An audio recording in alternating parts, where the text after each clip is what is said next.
Motorcycle brake caliper overhaul.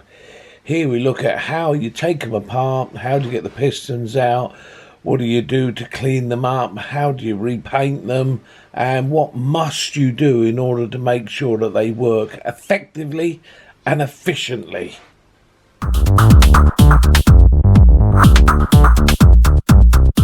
Now with this caliper, the piston is virtually out, so dismantling is going to be really easy. Just going to take this connector off, the boot comes off, and that piston is out. Basically, I can just pull that piston out. So what do you do if the piston is seized right in? Well, loads of people say we can blow it out, or sometimes you can even connect up a master cylinder and you can pump it out. Those are all excellent ways. But there is a special tool you can get which does make them easy to get out, or easier to get out. I'll show you what that tool looks like. So as you can see, this piston is out. So basically just grip the piston and pull it out. I'm really unbelievably lucky with this caliper, because if that piston was in, this would have been an absolute swine to get out, because look how rusty it is. But what do you do when the caliper has got a piston that's seized inside it? Well, there's several methods. Some are better than others. It depends on how badly corroded the piston is. First thing to do, potentially, is to either immerse the caliper in a cleaning agent, leave it there for a little while, couple of days, week, month, year, most of your life, whatever, and that will allow the agent to get inside the caliper and loosen everything up. Because basically, if this corrodes itself to the aluminium inside, it can be an absolute swine to get out. And then what you can do when you've done that, you can apply an airline there, where the hydraulic fluid goes in. Leave the nipple in, done up, just blow in there with an airline. And sometimes that will pop the piston out. It's a good idea to put something across there, an old pad or something, so that when it comes out, it doesn't go flying out like a bullet, because if it comes out fast, it can literally fly across the workshop. That pops them out, which is quite a nice way of doing it. Or, if you haven't got an airline, what you can do, you can connect it to the hydraulic circuit on the bike and use the hydraulic pump, the handbrake, as it were, to pump the piston out. Sometimes that works as well. It's an excellent way. You can pump, and if it's not on the bike, you can always make a rig up with a spare master cylinder or master cylinder off the bike, whatever, and then that can pump it out. But what happens if neither of those work? What happens if it is so solid that even they don't work? Well, there is one other thing that you can use. It's a special tool, but it is brilliant at getting them out, and I'll show you that now. Here is the tool. Here's a tool designed for removing brake caliper pistons. It's a brilliant tool, one that I've used several times with success. Without this tool, there's plenty of calipers out there, you'll never get them out. So what you do is, you have got this cone, which you select the correct size piston. You put the cone into there, you put that into the piston, and then you build this up. Do it up tight. What that does, that forces... hang on a minute.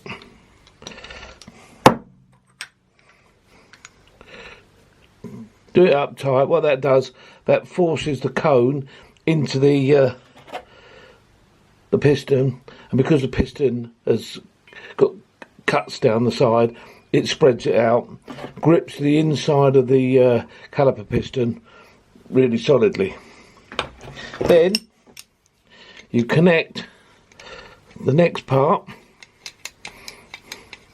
bolt that up, and this is a slide hammer, and then you just use that and pump the piston out.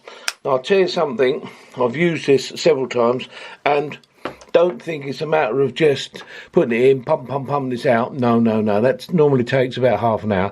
What you have to do, set that up as I've just shown you, put this in the vise, and then this area here heat with a heat gun, and I mean heat until it's hot. Sometimes you'll have to heat it up, leave it, let it cool down, heat it up, leave it, let it cool down, heat it up, giving this a bit of pop with it on the slide hammer, and that will eventually get it out. Once it's out, of course, then you move into the next stage, and the next stage. So what happens when you get a caliper like this? Notice how these pistons are well and truly in. There's no way you could grab the edge or pull it out or anything like that. Well, you could try the blowing out method, yeah, but that means you've got to blank off these two holes here, and if one piston blows out, what about the other one? How are you going to restrain the pistons from flying out all over the place? The hydraulic method won't work, obviously, because it's only half a caliper. So that leaves us with the special tool that I just showed you. So let's see how we get on, and let's see how much of a job it is to get this piston out of this caliper. This doesn't look a bad caliper. It's not that bad. I mean, sometimes you get them all riled up, but this one's not that bad. Let's just see how much of a job it is with the special tool. There's the tool, completely fitted out, ready to apply pressure to this particular piston using the slide hammer effect. So without putting in the vise or any heat, let's just give it a hit.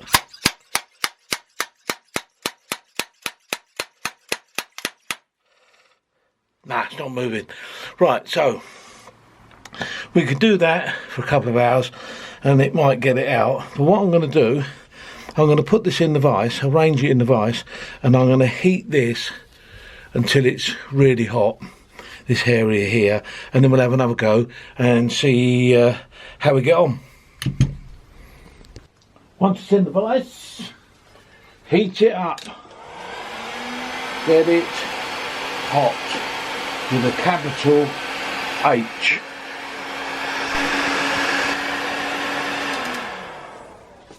Now, give it a bit of a slide. Whoa, look at that. Out it come. Couple of minutes on the polisher. And look what it looks like. That's nice, isn't it? That is a nice piston. Has polished up beautiful. Has come out really easy. So yeah, well happy with that. Well happy. The other one came out not too bad. A little bit more of a fight, but not too bad. It came out with the special tool, but this is what's important. I don't know if you can see this. Look how many seals there are in each piston way. There's only one seal, and there is rubber grease still in the thing, inside the piston seal. So it looks as if this caliper has only just been rebuilt. Look at that rubber grease. But with one seal missing, it means that when he put the other seal in, he couldn't get the pistons in, so he thought, oh, sod that, I'll leave the pistons out. So he's put this caliper together with just the piston seals, not the dust seals, because he couldn't get them in properly. Mate, if you can't rebuild brakes, take it to a garage, get somebody to do it, because if you muck about with brakes, you're mucking about with your life. Unbelievable. It says unbelievable. Yeah, it is unbelievable. If you can't do it, get somebody else to do it. So the second half of the caliper. Now, how are you going to put this in the vise? This is going to be a little bit more complicated because you haven't got any sections that you can securely bolt in the vise or hold in the vise, and you do not want to put the vise grip across this face here because this is one of the seal faces, so it mustn't be touched at all. You can't put it across there because you're taking the pistons out. This is a little bit more complicated. So there is a way that I normally do this. I'm not saying that it's the correct way, but it's the way I've done it for years. If you can't get the caliper in the vise, or a section of the caliper in the vise, then what you have to do is you have to put the tool in the vise and bolt the caliper to it. Let me show you what I mean. So there you go, look, we've put the hammer section in the vise, and now we're going to do this in order to hopefully use it to pull the piston out. First, we're going to get that really hot, and you've got to make sure you use a rag, gloves or something of that nature, because this is going to be very hot. So let's get it heated up and see where we go.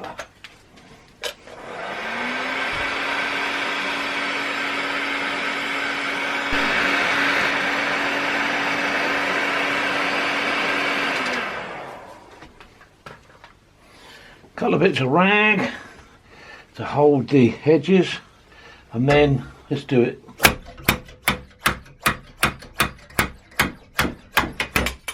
Oh, nearly, but not quite. The slide hammer comes out of the vise. Not supposed to do that. That's not supposed to be in the plan.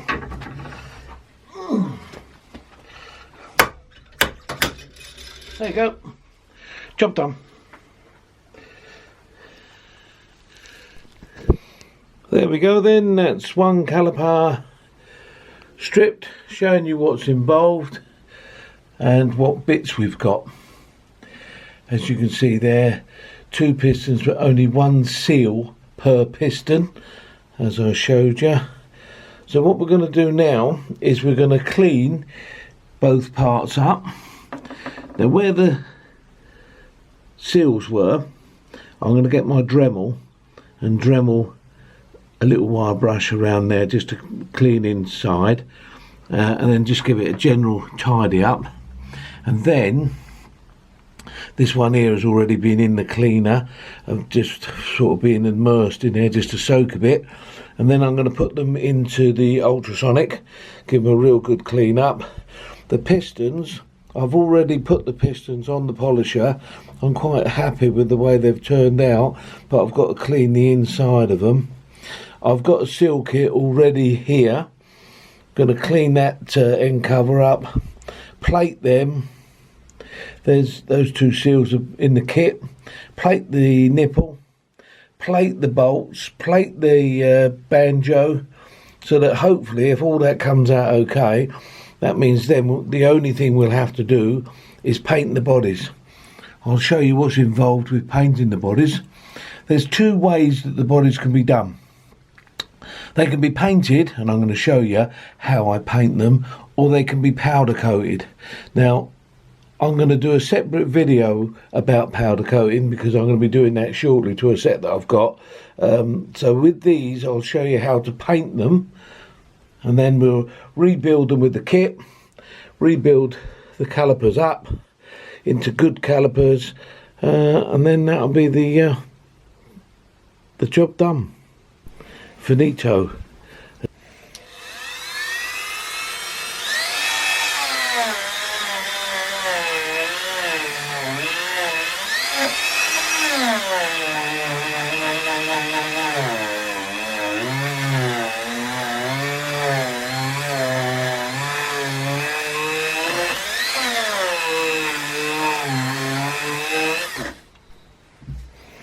Into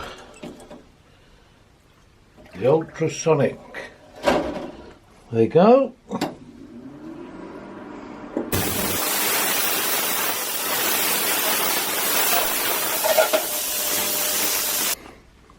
Once I've been through the ultrasonic, nice and clean, what we're going to do now, we're going to mask them up and get them ready for painting. Then I'm going to show you how I paint the caliper halves. Mask all the internal sections up. Instead of putting the pistons in, I've masked that up because that's a little raised section. I'm going to keep that the original colour once the pistons go in. So now it's ready for paint. They go arranged on a heat tray, and now I'm going to use a high temperature black paint. This is specifically designed for use on calipers, so we're going to use that and see how we get on. Paint this side, put about 4 coats on this side, and then we'll be able to turn it over and be able to paint the outer side of the caliper. Nice gentle coats, not too much.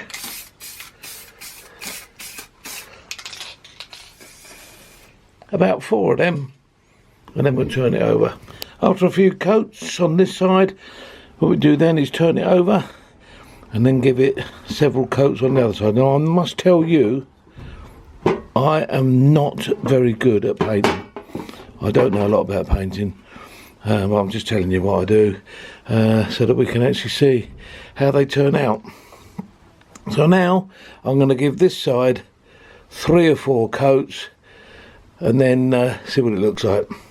Then after 4 coats, as you can see, they look really nice. I've done one gold as well there, just showed what they look like. Now it's time to rebuild. So here we are then. We're now at the rebuilding station, and I've just bought a set of OEM seals, and we're going to fit them into the 2 halves of the caliper. This particular one, we're not going to overhaul the gold one yet. We're going to introduce the seals into the caliper, and then we're going to refit the pistons. And then so here we've got a set of OEM seals and a tube of red grease. Now the red grease is what we coat the rubbers with when we're fitting them in order to keep them lubricated. If you're building these calipers up for your own bike and you're physically going to put them onto your bike that day or that week, you can use, instead of rubber grease, you can use brake fluid. Basically what you'd have to do is then immerse the seals in brake fluid and the pistons in brake fluid prior to actually assembling them. And what I'm going to do is I'm going to coat the seals in red grease and put some red grease on the pistons, so that when they go together they're lubricated, but that grease will stay there until the caliper is used again, and we'll make sure that it stays lubricated, because if it dries out, then it can get a bit sticky in operation, and you get a brake that's a bastard to bleed. So what we're going to do then, we're going to identify the seals that we need, and then make sure they're fully greased up and then fitted into the caliper. Now the thing is, you've got the seal and then you've got the dust seal. Now the dust seal, most people throw away. I can't fit the piston when the dust seal is in, so they don't bother putting the dust seal in. And the reason they don't bother putting the dust seal in is because they don't know how. I'll show you in a minute how to do it. So here is the dust seal. Now the dust seal isn't a conventional seal. There's a groove all the way around it. You won't be able to see it on the camera, won't be able to catch that because the camera's fucking shit. There's a groove all the way around it. Now that groove,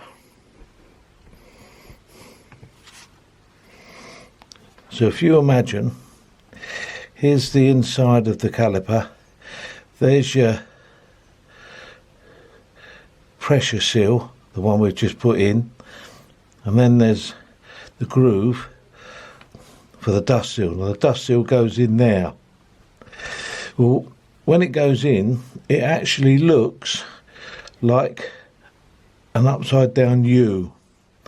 That bit there is air, space. It's not a blob like the pressure seal, it's a U shaped. And when you put it in, the U should be like that.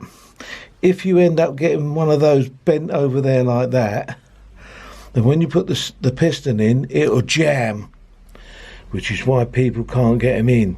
You must get the seal in properly, make sure it's in properly before you even put the piston anywhere near it. And even when it's done properly, it's still a little bit of a faff to get it in, but it must be in position. Grease it all up as per the normal seal, fit it into position, just allow it to slide into position. Once it's slid in, then we've got to go around it, carefully looking to make sure that it's in position correctly and that none of the lips have folded over. Because if the lip folds over, it won't go, you won't get the piston in. Then it's an absolute faff. These are not easy. These are not easy, which is why loads of people don't bother putting them in. Right, so the seal's gone in all the way round. That's now in. But what we need to do now is we need to get a magnifying glass and have a look to see if it's correct. That's how it must be before you even try and put the piston in. Now we'll lubricate a piston with the red grease. We'll put a little bit more red grease on the seals and then we'll push the piston gently into position. Loads of red grease on the seals, loads of red grease on the piston. Introduce the piston nice and gently, don't force it, get it in dead straight and then it will slide in. There you go. See how easy that went in? How many times have you tried to get that past that dust seal? Bloody thing won't go in. Get rid of the dust seal. No, mate, no. Put the dust seal in properly. So now we're going to do the same with the other one. Push it in and then this side will be complete. So there you go, all 4 pistons fitted, all gone in really nicely, just smoothly. You shouldn't have to force them in. If you have to force them in, something's gone wrong. Take the seals back out, do it again. If you do it properly, smoothly, gently, it should fall in smooth. Now we're going to join the caliper halves together.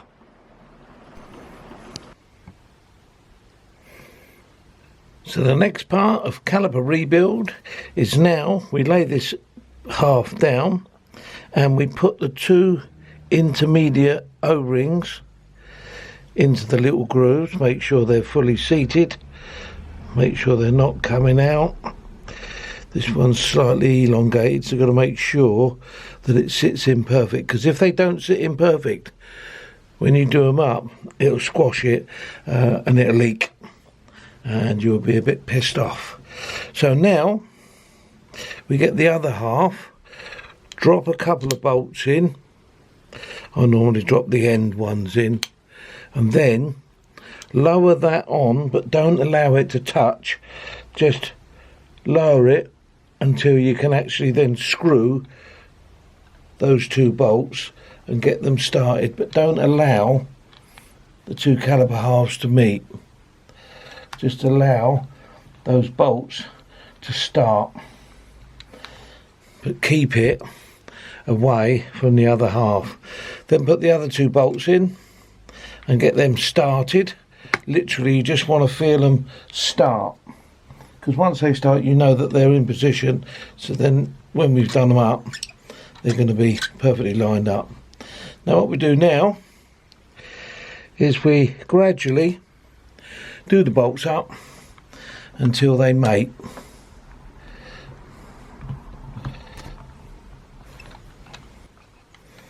And then when they mate, they will then crush down onto those 2 seals so they won't be displaced. Don't do them up tight, just do them up so that they're nipped.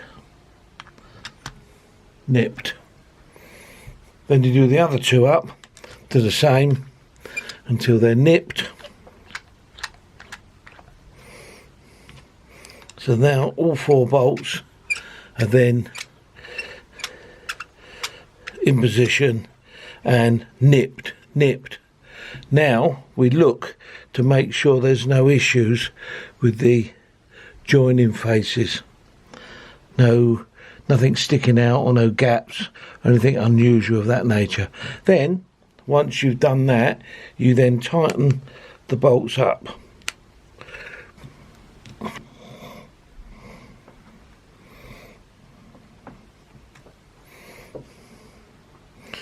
Then once they're all tightened up, the caliper is rebuilt. So now the next stage is we want to fit a bleed nipple and a banjo bolt and the pad pins. The pad pins just go into position like that.